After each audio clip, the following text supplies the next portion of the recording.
Puji nama Tuhan, Shalom saudaraku yang kekasih. Kita bersyukur kita boleh bertemu kembali. Kita percaya bahwa kasih Tuhan begitu baik buat saya dan saudara. Sehingga hari ini kita boleh percaya juga bahwa lewat karyanya, yaitu kasihnya buat saya dan saudara. Sehingga saya dan saudara boleh ditebus dengan darah yang mahal. Untuk itu patut kita bersyukur, patut kita mengingat, karena kita tahu bahwa hari ini di mana kita memperingati hari Paskah, di mana kita memperingati bahwa Tuhan Yesus sendiri yang merelakan memberikan nyawanya untuk menebus hidup dosa dan saya. Untuk itu saudara, bukan sekedar mengingat, bukan sekedar ritual, tetapi bagaimana kita mau merasakan bahwa Tuhan begitu baik, Tuhan begitu mencintai kehidupan saya dan saudara. Terima kasih Bapa. Katakan terima kasih buat karya terbesar-Mu dalam hidup kami, buat pengorbanan-Mu atas hidup kami. Terima kasih Bapa. Kasih yang terindah,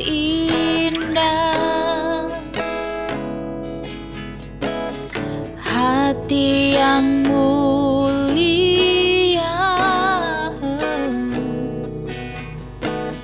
hanya ku temukan di dalam-Mu, Yesusku. Pujian dari hatiku, selalu di setiap waktuku, tiada pernah berubah kasih-Mu.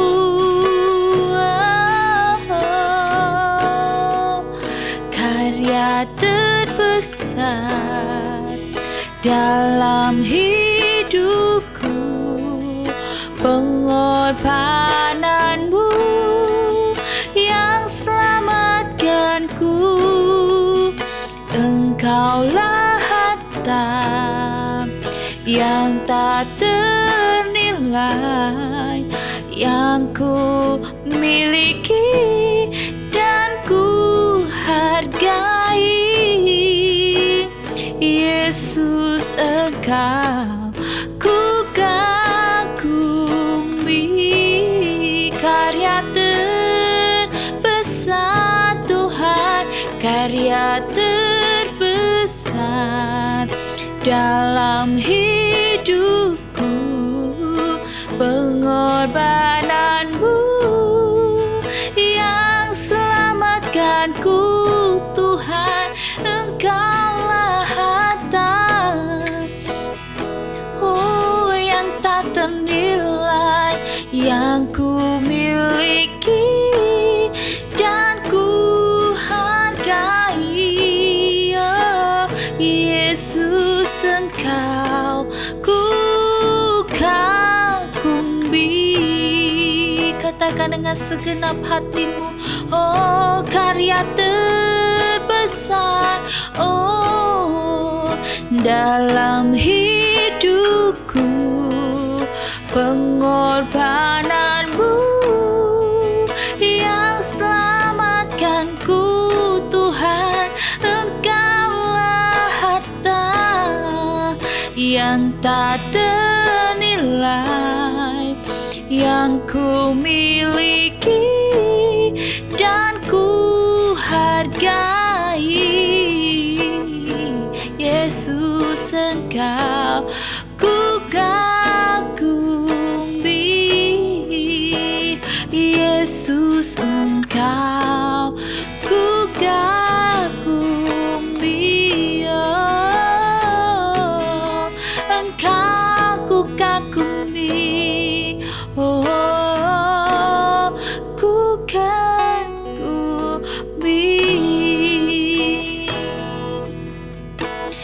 karya terbesar dalam hidupku Tuhan. Engkau baik. Kami bersyukur Tuhan, kami boleh mengingat akan kasih setiamu dalam hidup kami. Kami boleh mengingat bahwa kebaikan-Mu Tuhan dalam hidup kami dan karya-Mu terbesar dalam hidup kami Tuhan. Kami bersyukur Bapa punya Allah yang baik, yang senantiasa memberikan kami Tuhan kekuatan, yang mengingatkan kami untuk tetap terus berada di dalam tangan-Mu, berada dan mempercayai bahwa Engkau sanggup memberikan yang terbaik. Terima kasih buat segala yang terbaik Tuhan, sebab Engkau kukagumi, karena Engkau adalah salah satu harta kami yang berharga, harta yang kumiliki, yang kuhargai, yaitu darah-Mu Yesus yang menyelamatkan hidup kami. Kami bersyukur dan berterima kasih. Dalam nama Tuhan Yesus kami merenungkan sabda firman-Mu. Haleluya, amin. Shalom saudaraku yang kekasih, kita bersyukur kita boleh bertemu kembali dalam kasih Tuhan. Kita percaya bahwa hari ini kita memperingati, mengingat kembali kematian Tuhan Yesus. Kematian yang sangat-sangat membuat saya dan saudara sampai detik ini ada. Itu karena kasih Tuhan, itu karena cintanya kepada saya dan saudara, sehingga Tuhan Yesus rela disalib karena untuk menebus dosa manusia. Untuk itu kita patut bersyukur bahwa hidup ini, kita ini sudah ditebus, kita sudah diangkat, segala dosa-dosa kita sudah diampuni, sudah dibayar dengan harga yang tidak ternilai, ya, harga yang sangat mahal dan tidak bisa dibayar dengan apapun. Untuk itu kita patut bersyukur, mengingat kembali bahwa Tuhan itu baik. Hari ini kita mau baca bersama-sama di Yohanes 13 ayat 3 sampai 15 yang berbunyi demikian. Yesus tahu bahwa Bapanya telah menyerahkan segala sesuatu kepadanya dan bahwa ia datang dari Allah dan kembali kepada Allah. Lalu bangunlah Yesus dan menanggalkan jubahnya. Ia mengambil sehelai kain lenan dan mengikatkannya pada pinggangnya. Kemudian ia menuangkan air ke dalam sebuah basi dan mulai membasuh kaki murid-muridnya, lalu menyekanya dengan kain yang terikat pada pinggangnya itu. Maka sampailah ia kepada Simon Petrus. Kata Petrus kepadanya, "Tuhan, engkau hendak membasuhi kakiku?" Jawab Yesus kepadanya, "Apa yang kuperbuat engkau tidak tahu sekarang, tetapi engkau akan mengertinya kelak." Kata Petrus kepadanya, "Engkau tidak akan membasuhi kakiku sampai selama-lamanya." Jawab Yesus, "Jikalau aku tidak membasuh engkau, engkau tidak mendapat bagian dalam aku." Kata Simon Petrus kepadanya, "Tuhan, jangan hanya kakiku saja, tetapi juga tangan dan kepalaku." Kata Yesus kepadanya, "Barang siapa telah mandi, ia tidak usah membasuh diri lagi selain membasuh kakinya, karena ia sudah bersih. Seluruhnya juga kamu sudah bersih, hanya tidak semua. Sebab ia tahu siapa yang akan menyerahkan dia. Karena itu ia berkata, tidak semua kamu bersih." Sesudah ia membasuh kaki mereka, ia mengenakan pakaiannya dan kembali ke tempatnya. Lalu ia berkata kepada mereka, "Mengertikah kamu apa yang telah kuperbuat kepadamu? Kamu menyebut aku guru dan Tuhan, dan katamu itu tepat, sebab memang akulah guru dan Tuhan. Jadi jikalau aku membasuh kakimu, aku yang adalah Tuhan dan gurumu, maka kamu pun wajib saling membasuh kakimu, sebab aku telah memberikan suatu teladan kepadamu, supaya kamu juga berbuat sama seperti yang telah kuperbuat kepadamu." Amin. Anak manusia datang bukan untuk dilayani, melainkan apa saudara? Untuk melayani. Amin. Firman Tuhan hari ini menguatkan kehidupan saya dan saudara, yaitu berbicara tentang tantangan untuk melayani. Tantangan untuk melayani juga diberikan kepada orang-orang yang percaya, ya. Dan pada malam sebelum dia mati, ya, Yesus mati untuk seluruh umat manusia. Yesus menyantap makan malam bersama sahabat-sahabatnya, ya. Bahkan Yesus juga menyadari penderitaan dan kematian yang akan segera dihadapinya. Tetapi kemudian Tuhan berdiri, melilitkan kain lenan pada pinggangnya, lalu membasuh kaki muridnya. Jadi jikalau aku membasuh kakimu, ya, kata Tuhan, aku yang adalah Tuhan dan gurumu, maka kamu pun wajib saling membasuh kakimu. Yesus ini hamba yang rendah hati dan teladan, yang peduli kepada manusia. Bahkan Tuhan juga menyembuhkan orang-orang buta dan sakit, mengabarkan kabar baik, mengajarkan kita dan mengenai tentang kerajaannya, dan menyerahkan nyawanya bagi sahabat-sahabatnya. Kristus mengasihi saya dan saudara. Karena itu, tanyakanlah kepada Tuhan, siapa yang ingin saudara layani. Untuk itu, saudara, kita perlu mengingat bahwa Tuhan ya ingin kita melayani dengan penuh kasih. Bukan melayani karena kita punya hak wewenang. Mungkin kita diutus oleh gereja untuk melayani dan kita seenaknya. Tetapi di mana kita atau hamba Tuhan ya, atau gembala yang punya wewenang ya dalam menjadi gembala, kita harus mencontohkan Tuhan. Tuhan melayani dengan kasih, Tuhan melayani dengan cinta, Tuhan melayani tanpa pamrih. Beberapa banyak akhir-akhir ini, akhir zaman, di mana banyak dari kita melayani karena uang. Terus terang saya berkata seperti ini, karena seperti itu adanya. Ya, melayani karena uang, melayani karena ada maksud tertentu. Ya, apakah itu bisa dikatakan dengan melayani dengan kasih, dengan cinta? Ya, mari kita belajar bersama-sama. Kita mau menjadi teladan. Kita mau mengikuti jejak Tuhan, di mana Dia melayani dengan kasih, dengan cinta, memberikan teladan yang terpenting daripada itu. Tidak memilah-milah siapa yang harus saya layani. Oh, dia ini orang kaya, dia ini banyak sekali berkontribusi di gereja. Oh, dia ini banyak sekali membantu gereja, jadi saya melayani. Apakah seperti itu?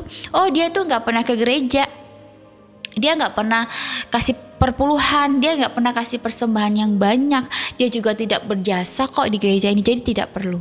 Apakah seperti itu dalam melayani? Melayani itu justru ketika domba-domba itu hilang, ketika mereka yang terhilang, ketika mereka yang jauh daripada Tuhan, justru kita harus melayani mereka. Ya, justru kita harus datang dekat kepada mereka, ingatkan lagi. Karena itu adalah jiwa yang terhilang. Ya, kalau melayani yang enak-enak saja, wah saya akan melayani di si A ini ya, karena dia ini berkontribusi dan mungkin cukup ya. Dan juga mungkin ya nanti saya melayani, saya bisa dapat sesuatu gitu ya dari dia. Nah, itu salah persepsi. Tetapi dalam melayani seperti Yesus, Dia membasuh kaki murid-muridnya. Tuhan melayani dengan penuh kerendahan hati, tidak memandang ya, padahal nanti Dia tahu muridnya nanti ada salah satu yang mengkhianati Dia, ya. Atau mungkin saudara hamba-hamba Tuhan, atau mungkin saya sendiri ya, kita melayani sama orang yang nanti akan mengkhianati kita. Kita udah tahu nih ya, pasti dia akan mengkhianati kita. Apakah kita mau melayani dia? Atau kita gak usah, doakan aja, kutukin dia, seperti itu? Tapi di sini kita belajar teladan Yesus. Yesus mengasihi dengan penuh kerendahan hati.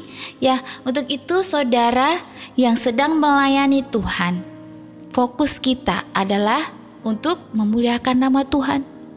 Mungkin engkau berkata tidak dihargai oleh keluargamu, oleh temanmu, oleh teman pelayananmu, tetapi di sini Tuhan mau mengajarkan kita untuk tetap percaya bahwa yang kita layani ini adalah bukan manusia biasa, tetapi kita melayani ini adalah melayani Tuhan Yesus yang menjadi juru selamat atas hidup saya dan saudara. Ketika tujuan kita melayani Tuhan, percaya ya, tidak ada yang sia-sia kita lakukan di dunia ini. Karena yang kita layani adalah orang yang tepat, yaitu apa? Tuhan. Manusia di dunia ini adalah ya juga gambaran Allah. Ya, kita manusia ini kan gambaran Allah. Memang tidak tampak, tetapi saudara, Tuhan menjelma sebagai manusia. Untuk apa? Untuk menebus dosa saya dan saudara.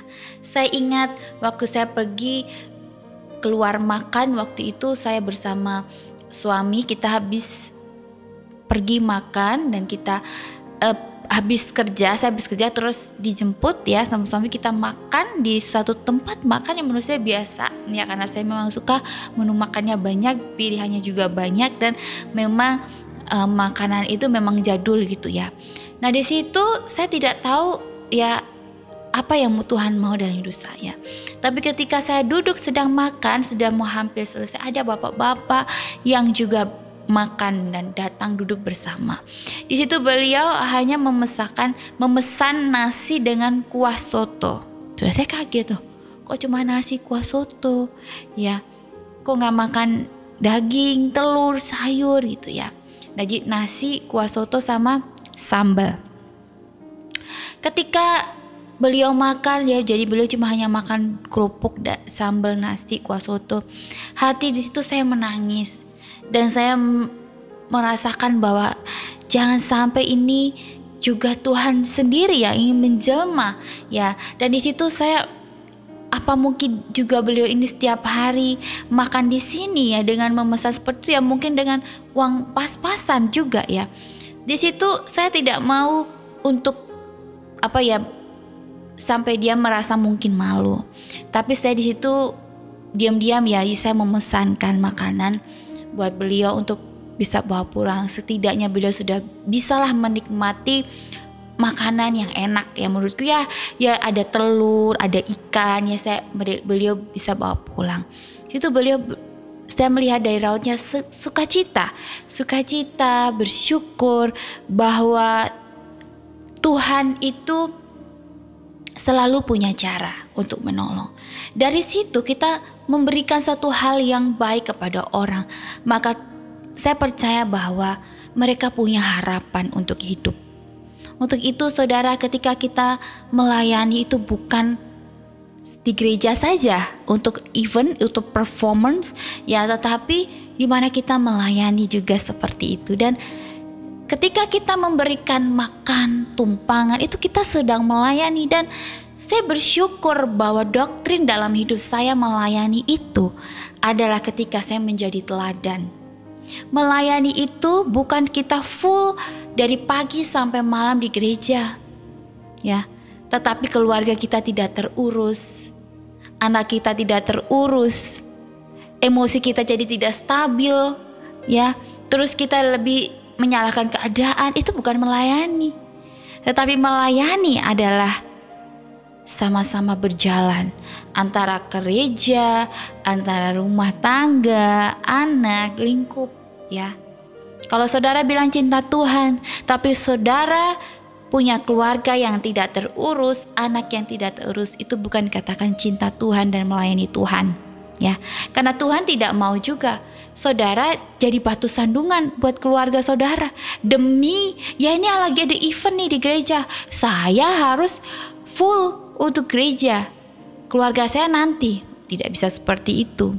Dan itu dikatakan bukan melayani, tapi Anda kerja untuk duniamu ya, bukan Tuhan, melayani Tuhan. Jangan bawa-bawa Tuhan, padahal dirimu sendiri tidak bisa memanage dengan baik. Untuk itu saya selalu mengintrospeksi diri saya berkata juga kepada suami, melayani boleh, tetapi ya engkau juga tidak boleh mengutamakan yaitu keluarga.